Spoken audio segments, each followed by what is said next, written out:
Presented by Maithili Gaurav.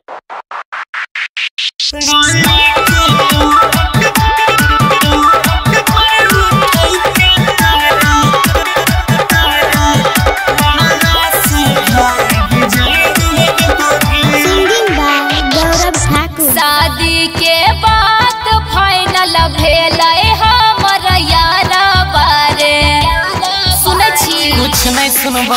हाँ शादी के बाद फाइनल भेल हमर यारा बारे कई बारात छे कई मंगल के मारा बारे पिया जी के संग में हम लाग जइबो रे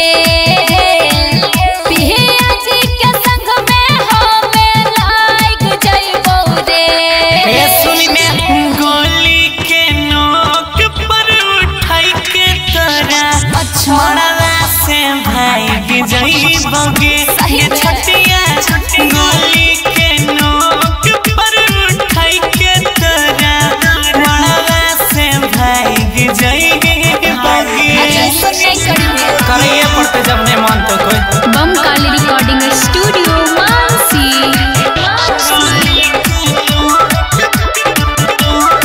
अभी तो खेल शुरू हुआ है।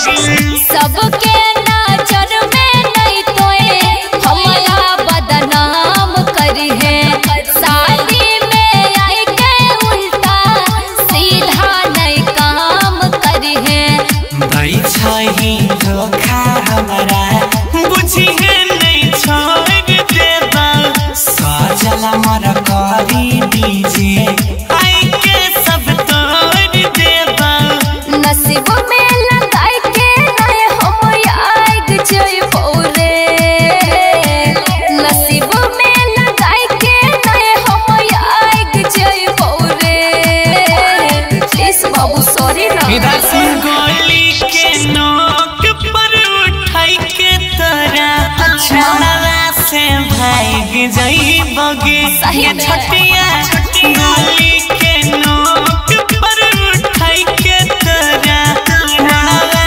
से भाग जइबोगे करिए पड़ते जब नहीं मानता कोई। Mix by Guddu Gudesh.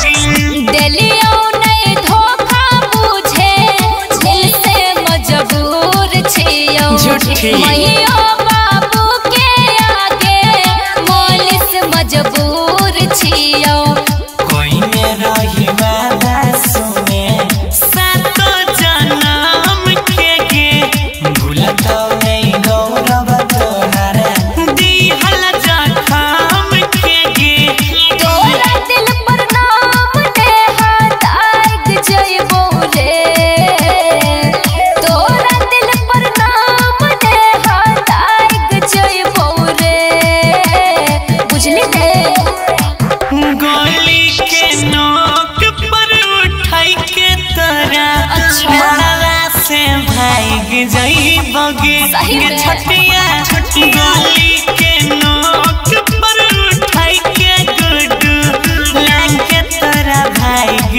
जइबोगे।